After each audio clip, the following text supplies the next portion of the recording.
ಒಂದು ಸಂಖ್ಯೆಯ ಗುಣಕ ಅಂದ್ರೆ ಏನು ಅಂತ ಅರ್ಥ ಮಾಡ್ಕೊಳ್ಳೋಣ.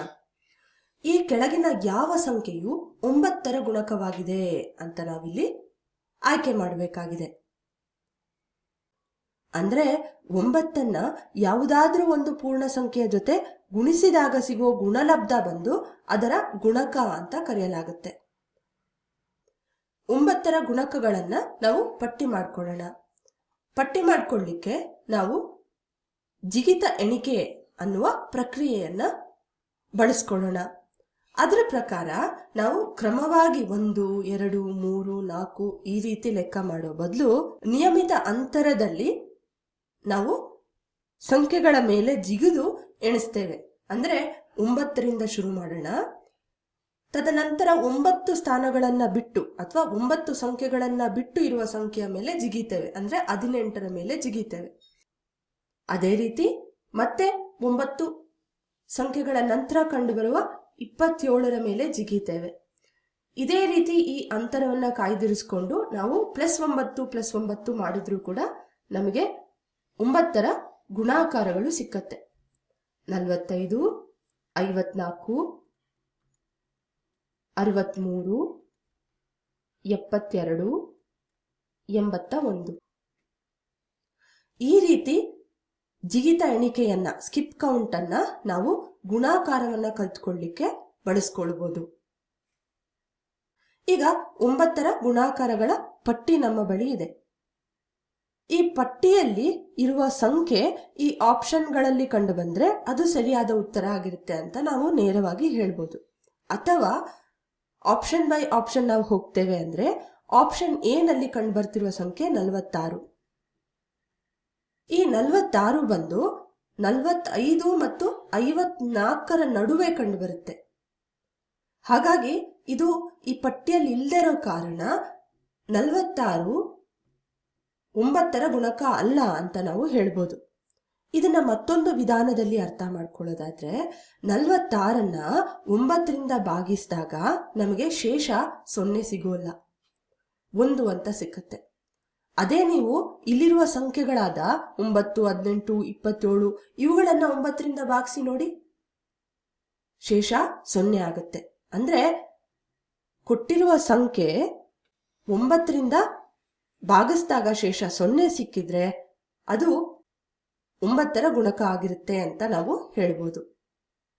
ಅದೇ ರೀತಿಯಲ್ಲಿ 77 ಕೂಡ 2 ಗುಣಕಗಳಾದ 72 ಮತ್ತು 81ರ ನಡುವೆ ಕಂಡು ಬರ್ತಿದೆ.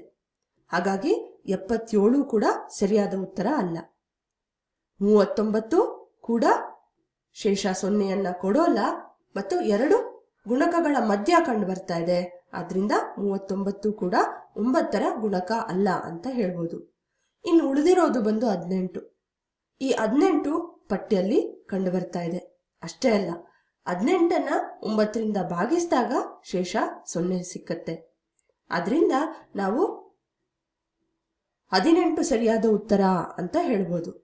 ಇಲ್ಲ, ನಾನು ಈ ಪಟ್ಟಿಯನ್ನ ಬರ್ಕೊಳ್ಳಲ್ಲ, ಬದಲಿಗೆ ನೇರವಾಗಿ ಪ್ರಶ್ನೆಯನ್ನ ನೋಡಿ ಜಿಗಿತ ಎಣಿಕೆಯ ಮುಖಾಂತರ ನಾನು ಈ ಪ್ರಶ್ನೆಗೆ ಉತ್ತರವನ್ನ ಕಂಡುಹಿಡ್ಕೊಳ್ತೇನೆ ಅಂದ್ರೂ ಕೂಡ ಅದು ಸಾಧ್ಯ.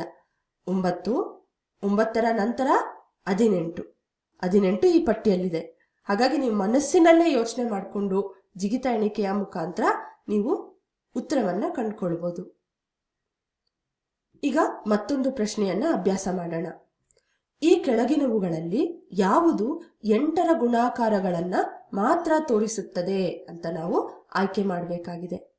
ಮತ್ತೆ ಆಪ್ಷನ್ ಬೈ ಆಪ್ಷನ್ ನೋಡಿದ್ರೆ ನಾವು ಆಪ್ಷನ್ ಎ ನಲ್ಲಿ 4 ಕಂಡು ಬರ್ತಾ ಇದೆ.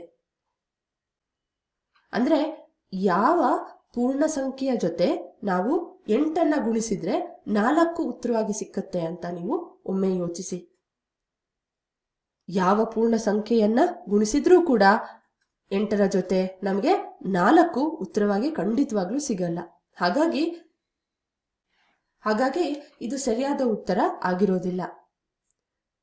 ಮತ್ತೆ ನೀವು ಆಪ್ಷನ್ ಎ ನ ಕಡೆ ಸೂಕ್ಷ್ಮವಾಗಿ ನೋಡಿದ್ರೆ 4 + 4 8, 8 + 4 12, 12 + 4 16 ಅಂದ್ರೆ ಈ ಎಲ್ಲಾ ಸಂಖ್ಯೆಗಳು ಬಂದು 4ರ ಅಂತರದಲ್ಲಿ ಕಂಡು ಬರ್ತಿರೋದ್ರಿಂದ ಇದು 4ರ ಗುಣಾಕಾರಗಳಾಗಿರುತ್ತೆ ಹೊರತು 8ರ ಗುಣಾಕಾರವಾಗಿರಲ್ಲ. ಹಾಗಾಗಿ ಆಪ್ಷನ್ ಎ ಸರಿಯಾದ ಉತ್ತರ ಅಲ್ಲ. ಅಷ್ಟೇ ಅಲ್ಲ, ನೀವಿಲ್ಲಿ ಕೆಲವು ಸಂಖ್ಯೆಗಳಾದ 8, 16, 24 ನೋಡ್ಬೋದು. ಇವುಗಳು 8ರ ಗುಣಾಕಾರಗಳು ಹೌದು, ಆದ್ರೆ ಇನ್ನು ಉಳಿದ ಸಂಖ್ಯೆಗಳು 8ರ ಗುಣಾಕಾರವಲ್ಲ. ಆದ್ರಿಂದ ಆಪ್ಷನ್ ಎ ಸರಿಯಾದ ಉತ್ತರ ಅಲ್ಲ. ಆಪ್ಷನ್ ಬಿ ನ ನೋಡಿದ್ರೆ ನಾವು 8 2 16, 8 3 24, 8 4 32, 8 5 40. ಅದರಿಂದ ಇದು ಸರಿಯಾದ ಉತ್ತರ ಆಗಿರಬೇಕು. ಇದನ್ನ ನಾವು ಜಿಗಿತ ಎಣಿಕೆಯ ಮುಖಾಂತರ ಕೂಡ ಕಂಡುಕೊಳ್ಬೋದಿತ್ತು. 8 + 8 16, 16 + 8 24, 24 + 8 32, 32 + 8 40. ಆಪ್ಷನ್ ಸಿ ನ ಕೂಡ ಚರ್ಚಿಸೋಣ. ಇಲ್ಲಿ ಒಂದು ಕಂಡು ಬರ್ತಿದೆ. ಯಾವ ಪೂರ್ಣ ಸಂಖ್ಯೆಯನ್ನ 8ರ ಜೊತೆ ಗುಣಿಸಿದಾಗ ನಮಗೆ ಗುಣಲಬ್ಧ 1 ಅಂತ ಸಿಕ್ಕತ್ತೆ? ಯೋಚನೆ ಮಾಡಿ. ಯಾವ ಪೂರ್ಣ ಸಂಖ್ಯೆಯನ್ನ ಗುಣಿಸಿದ್ರೂ ಕೂಡ ನಮಗೆ 8ರ ಜೊತೆ ಗುಣಿಸಿದಾಗ 1 ಅಂತ ಉತ್ತರ ಸಿಗೋದು ಅಸಾಧ್ಯ. ಹಾಗಾಗಿ ಇದು ಕೂಡ ಸರಿಯಾದ ಉತ್ತರ ಅಲ್ಲ. ಅಷ್ಟೇ ಅಲ್ಲ, ನೀವು ಈ ಸಂಖ್ಯೆಗಳನ್ನ ನೋಡಿದ್ರೆ ಇವುಗಳು 8ಕ್ಕಿಂತ ಕಮ್ಮಿ ಕಂಡು ಬರ್ತಾ ಇದೆ. ಮತ್ತು 8ನ್ನ ಈ ಸಂಖ್ಯೆಗಳ ಜೊತೆ ಭಾಗಿಸಿದ್ರೆ ನಮಗೆ ಶೇಷ 0 ಸಿಕ್ಕತ್ತೆ. ಹಾಗಾಗಿ ಇವುಗಳು 8ರ ಅಪವರ್ತನೆಗಳು ಖಂಡಿತ ಹೌದು, ಆದ್ರೆ 8ರ ಗುಣಾಕಾರಗಳಲ್ಲ. ಯಾವುದಾದ್ರೂ ಒಂದು ಸಂಖ್ಯೆಯ ಗುಣಾಕಾರಗಳು ಅದಕ್ಕಿಂತ ಜಾಸ್ತಿ ಕಂಡು ಬರುತ್ತೆ. ಇದನ್ನ ನಾವು ಗಮನದಲ್ಲಿಟ್ಟುಕೊಂಡು ಆಪ್ಷನ್ ಬಿ ನ ನೋಡಿದ್ರೆ ಇದು ಎಲ್ಲಾ ಒಂದು ಷರತ್ತನ್ನ ಪೂರೈಸುತ್ತೆ. ಹಾಗಾಗಿ ಆಪ್ಷನ್ ಬಿ ಸರಿಯಾದ ಉತ್ತರ ಆಗಿರುತ್ತೆ.